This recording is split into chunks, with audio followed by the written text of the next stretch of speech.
just Bob Graham, isn't it? Also, Bob Graham's just one of them challenges, isn't it? You've got to show appreciation for the bob.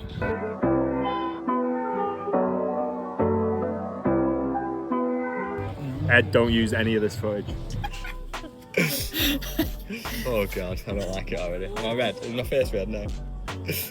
You get the badge. Is this recorded? Yeah. Yeah. Badge. You get, yeah. I'd have trimmed my beard if I'd known.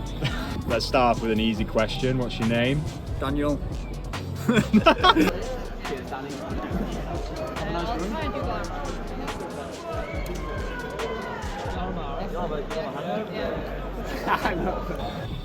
Why the Bob Graham? Just a bucket list. It sets about completing it, but the time's just a personal challenge, isn't it? The end goal was always just to finish it, but I wanted to get the best time that I could. 4, 3, 2, 1. Let's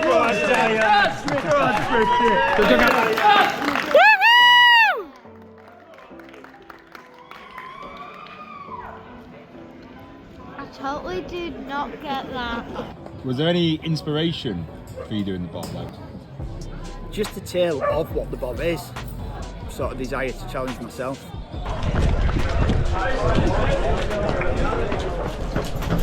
Chasing you fellas.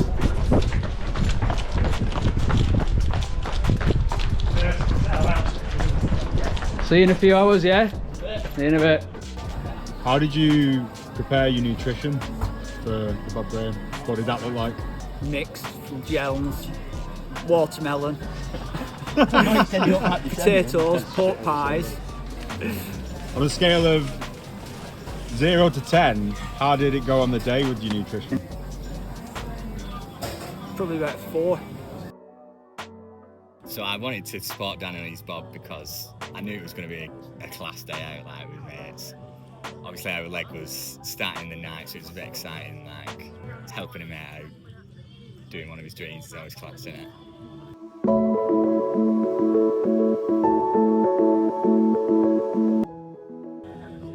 I decided to support Danny mainly because I wanted some absolutely mint GoPro footage and a few Instagram likes. But I also knew it was going to be just the best weekend ever, so we spent most of it driving around. I mean, we did run for 4 hours, but after being awake for 39, it's only a little bit of what we actually did. We drove round, we saw him at checkpoints, saw him come in, ran out a little bit, ran back in with him. It was just mint.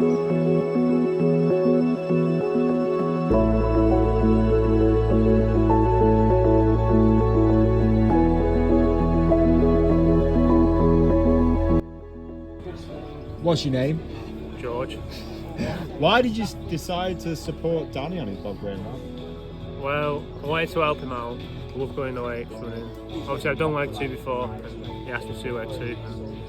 He wanted me to help him through the night because he wanted someone that he knows. He runs with quite a bit. Tough in the dark and obviously you need someone there to support you and carry your stuff through that and help you out.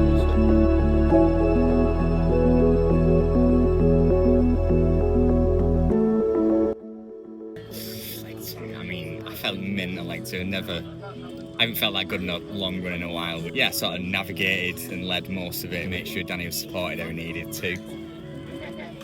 Felt like I set a good pace to keep him on his time that he wanted, so yeah, it went pretty smoothly and enjoyed the day out.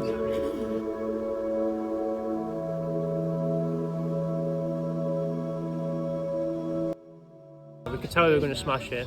Just the question was what time was he going to do. When they finished the first leg, the guy came in that was running with him, so I said he's about 11 minutes ahead or something. We had to slow him down if anything, because he was going too, like, not too quick, but obviously he was, you know, he was like getting quicker and quicker, and just that time we were going to get to the next checkpoint was getting sooner and sooner. So that was my only worry about doing it with him, thinking, can I actually keep up with him, especially on some of them hills.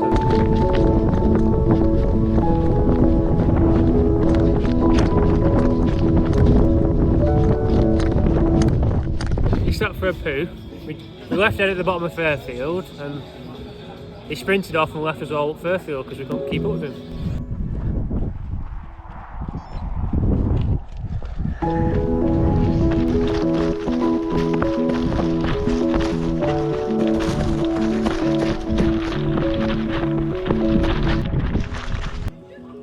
leg 2 was as hard as I expected it to be. I was always worried that he was just going to drop us, and that's exactly what he did. My knee went pretty early on just because of the pace. It meant I had to miss out Fairfield. I climbed one of the peaks on my own, dropped down, had to wait at the end. Danny caught me up and he'd left everybody else for dead. So we were running up Clough Head at one point, and I looked over my shoulder and there was this big red light in the distance. I was like, is that the moon over there? And somebody was like, yeah, I think it's the moon. So carried on running. As we got a little bit further on, I looked at it again and I was like, it's definitely a tent, that. It's definitely a tent. Anyway, it turned out it was the moon, but I thought it would be Danny who would be hallucinating. Turned out 5 miles in, I was the one seeing things. It's fucking ruining me.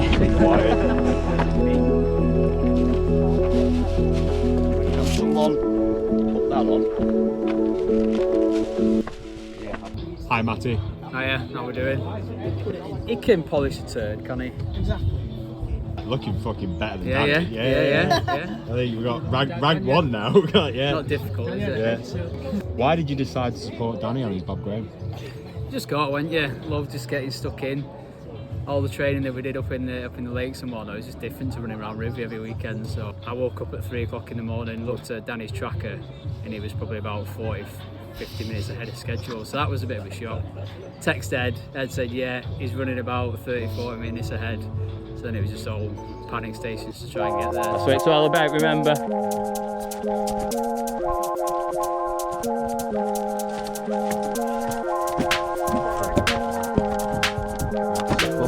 Oh my.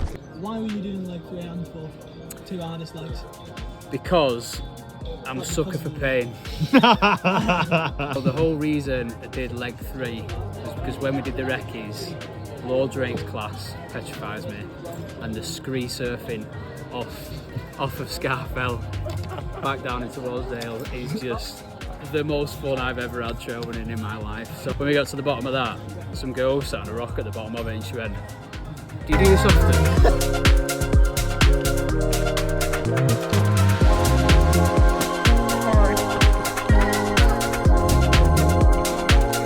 You completely ruined that shot, nice one.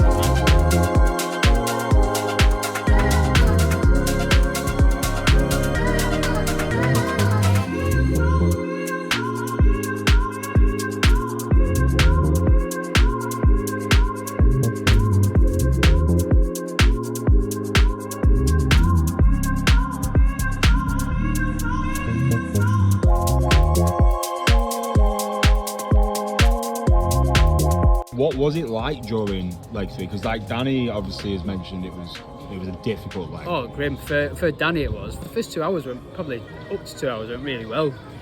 We were flying, I kept checking the paces, saying you're well on for a 20-hour here. And then he just sort of just fell asleep, to be honest with you. He was knackered and he was saying, I just need a nap. And then his stomach went, and he's just trying to pull someone through that. It's quite difficult.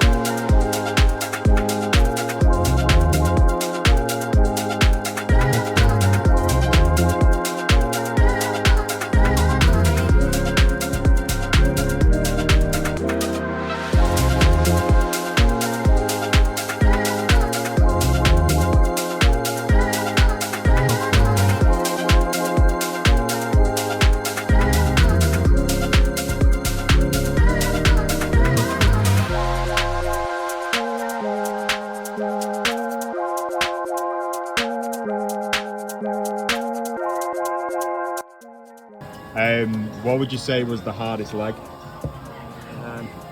Probably 3, Why? because that's where it started going to shit. I just started to feel sick, tired, and that's where I started to struggle to eat. And it just feels like you're going uphill constantly.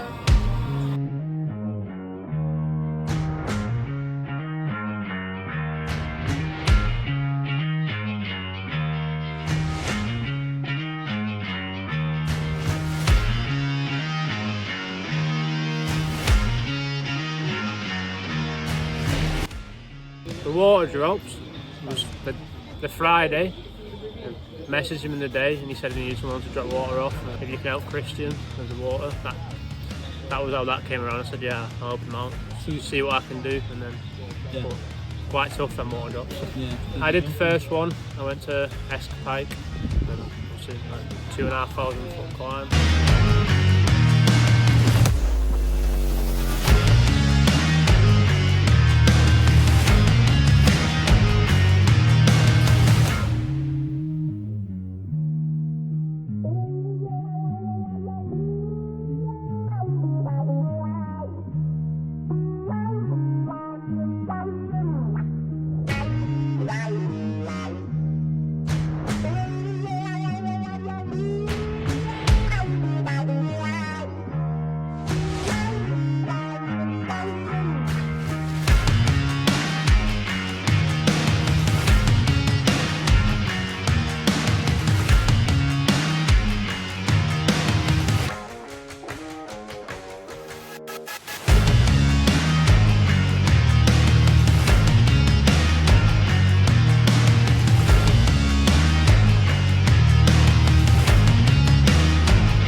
I'm not going to ask you now.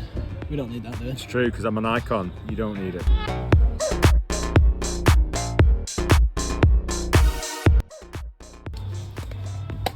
Why did you decide to support Daniel Swift on his background? I had real FOMO at the thought of not being there for it, so that's the reason I was there. I remember it was a WhatsApp group, and it was like, vote on the leg that you want to support with. So I think I saw Gaz had put down 4 and 5, so I was like, surely that's easy. 4 and 5, I'll do that. Absolutely no understanding of what I was getting into. Were there any worries beforehand? Just my own ability of keeping up. Like, the only conversation we had, it was like, I remember Danny was speaking to both me and Gaz and being like, really worried about you because you're in Keswick, you're probably going to go out for a few beers, don't get too smashed. Obviously need you to be there for the leg. And I was thinking, we're going to be absolutely fine. And then obviously starting at Moot Hall, kick it off, and it's just me, you and Gaz, pizzas in hand, beers in hand, just watching him go. And it's like, what the fuck? And then the worst part was like, we went up Binsey. I was thinking, I'm absolutely blowing out my arse going up Binsey, and Binsey's like 800 foot of climb.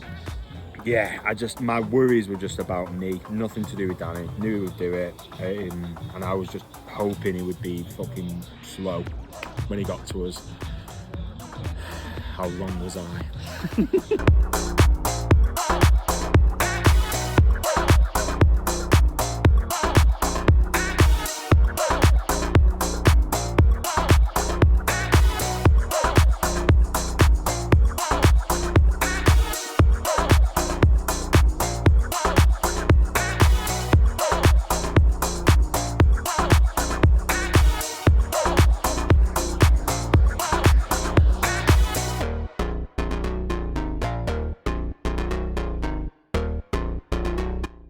Best pipe with a load of water. So that's his plan, yeah. The girl that's come through, she left some water at Great Gable and we can take whatever left. Alright. Decent. Did you have any worries when you started? The stuff that was out of my control, like the pacers being there on time, everyone's showing up. I knew everybody put the shift in to make it happen. I had the faith that everybody that was there would give everything that they needed to give to do what they needed to do. I've not got a lot of mates, so I didn't have many to pick. But I just like wretch, you know. Definitely going to need to get some stuff in your way. I'd say more than that. You knew what's some sun cream on? Don't lose it, Danny.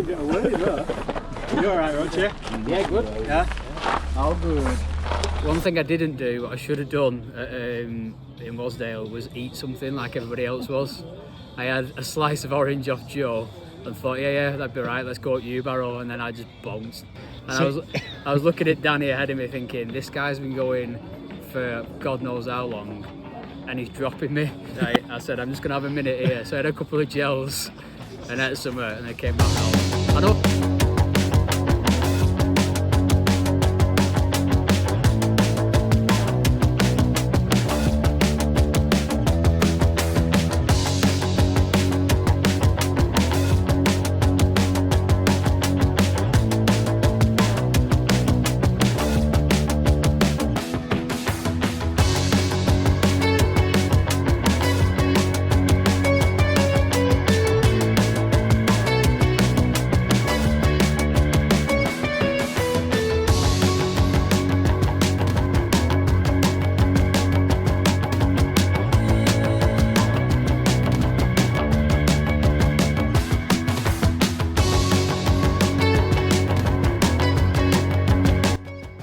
I think the point where I really felt that I was wrecked was the start of leg 4, the climb of U-Barrow, when I started spewing up. Like, there was a bit on leg 4 that I thought it was probably the closest I've come to throwing the towel in on something, because when you get to Red Pike and you can see all the way around to Kirkfell and Great Gable, it just looks like it's never ending. What pulled you through that? With Matty Roche again, saved the day with You it. just come into the frame, Just just so we can. Yeah, I mean, here he is. Here he is, the golden boy. Am I leaving now? Yeah, you need to.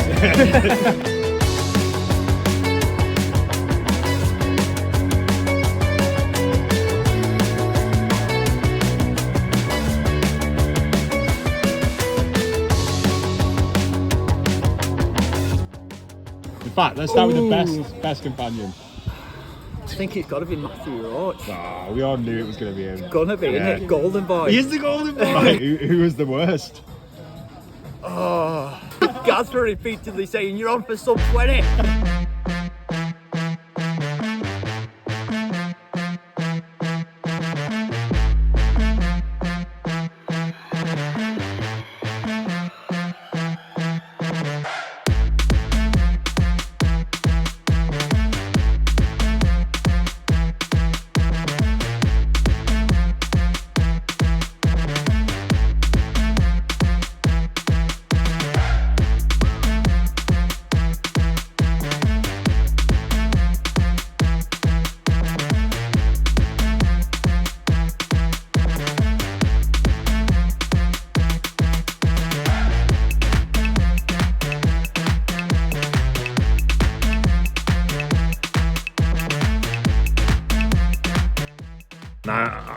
I'll be honest, I was humbled. I was humbled on leg 4. Like, didn't know what I was getting into, wasn't prepared, and we all know how it turned out when we got back to Moot Hall. Anyway.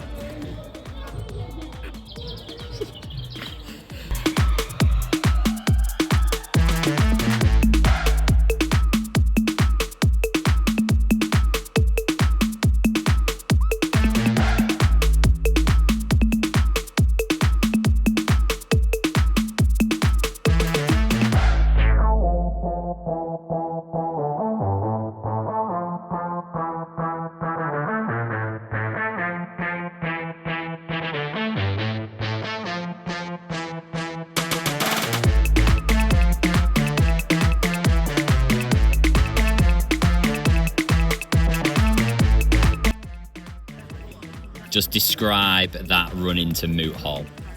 Oh, goosebumps. And getting all the mates together and finishing together was perfect atmosphere. It was magic.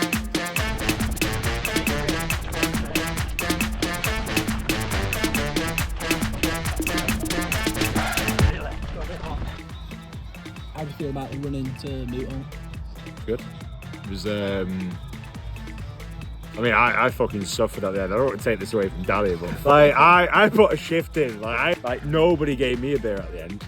Just saying. Okay. He got all the recognition, but then again, he was carried around. Like, he didn't have to do anything. It seemed easy.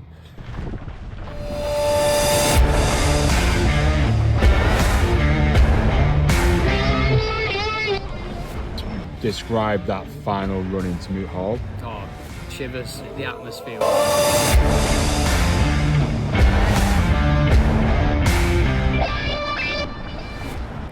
The last little section running into me all was absolutely insane.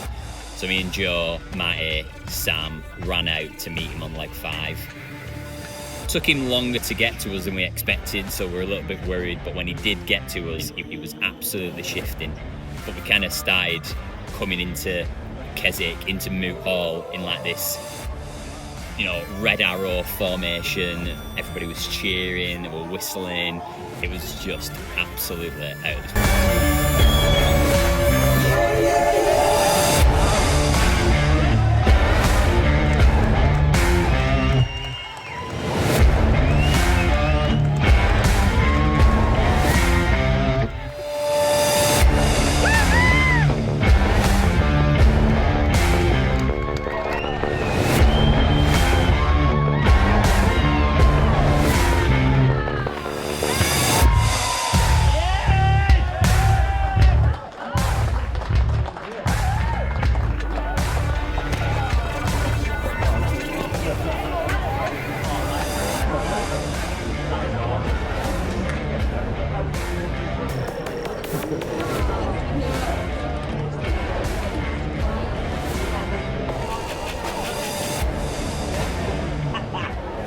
How was Zoe and the kids at the end? Happy that I'd finished it, proud. You did think that I would now be having a rest for a while. Thoughts on a Paddy or a Ramsey round? I want to do both.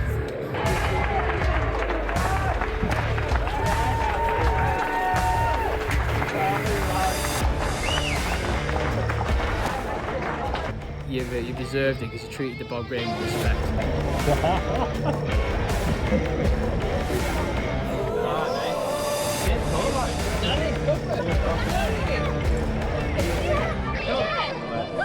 Would you do it again? Yeah, definitely. And if you don't try it again, how do you know whether that was the best you could do?